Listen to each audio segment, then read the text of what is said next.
ندوۃ العلماء لکھنؤ میں 2 روزہ علمی فکری و تربیتی سیمینار۔ آج کیلنڈر میں تاریخ 27 ربیع الثانی دن بدھ ہے اور انگریزی تاریخ 23 نومبر ہے۔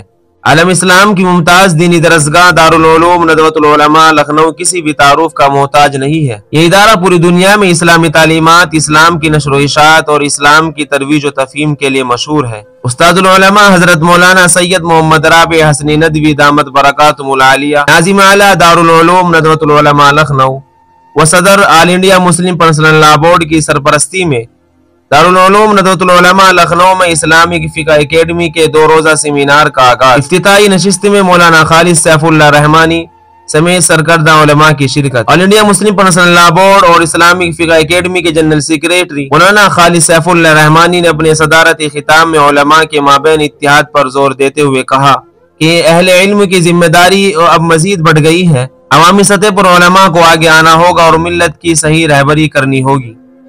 اسلامک فقہ اکیڈمی کے زیر اہتمام اس سیمینار کا انعقاد ندوۃ العلماء میں ہو رہا ہے اور الحمدللہ پہلی نشست بخیر و عافیت تکمیل کو پہنچی ہے۔ پروگرام کی دوسری نشست 24 نومبر دن جمعرات یعنی کل ہوگی۔ مقالہ نگار و علماء کرام کی آمد ہو چکی ہے۔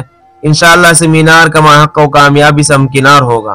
علاقائی لوگوں کا جمع غفیر ہے، جبکہ علاقائی علماء کی سیمینار کے لیے خصوصی دلچسپی فقہ کی تئیں لگاؤ کا مظہر ہے۔ پہلی نشست میں ہندوستان کے مشہور دینی درسگاہوں سے تشریف لائے ہوئے علماء کرام، مفتیان اعظام اور ندوۃ العلماء کے ناظر عام حضرت مولانا سید بلال عبدالحی حسنی ندوی دامت برکاتہم العالیہ بھی موجود رہے ہیں۔ دعا کریں کہ اللہ تعالیٰ اس پروگرام کو کامیابی سے ہمکنار فرمائے، آمین یا رب العالمین۔ السلام علیکم ورحمۃ اللہ وبرکاتہ۔